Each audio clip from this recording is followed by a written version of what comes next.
This particular figure is showing what happens to one form of RNA called messenger RNA after transcription has taken place.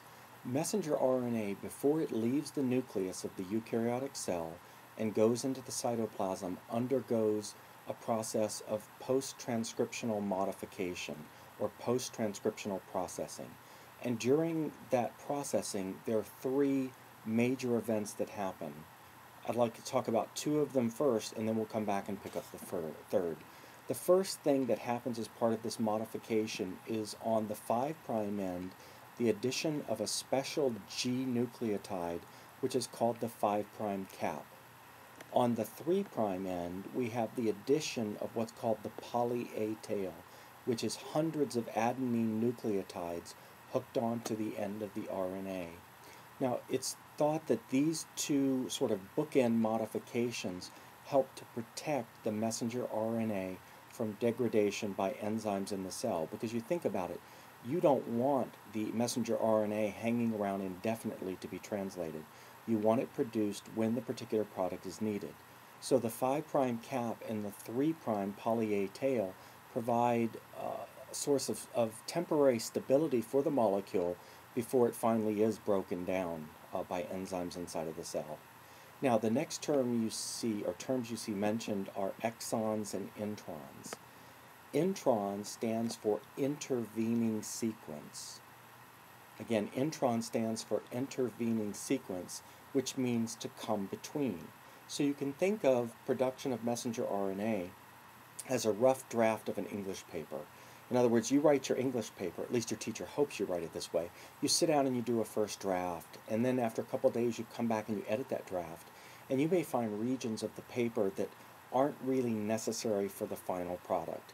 And so one of the things you'll do is you'll cut out those sections, and you could think of it as sort of gluing the paper back together after you've cut out those sections. The introns, or intervening sequences, are segments of the messenger RNA that are removed prior to translation actually taking place.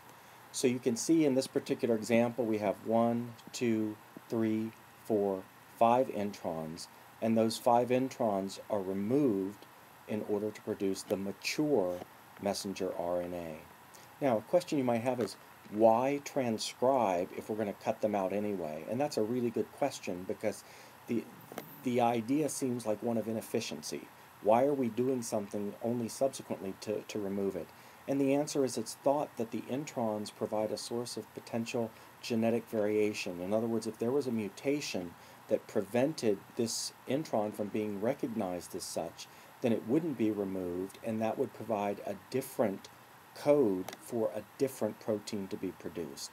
So it's thought that introns may provide a source of potential genetic variation.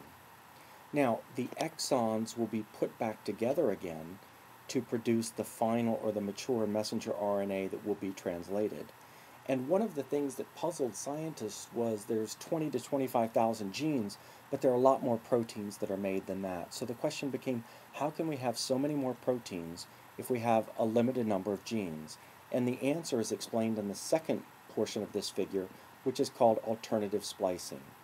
Alternative means different ways of doing it. Splicing means putting the second feature, the exons, and exon stands for expressed sequence.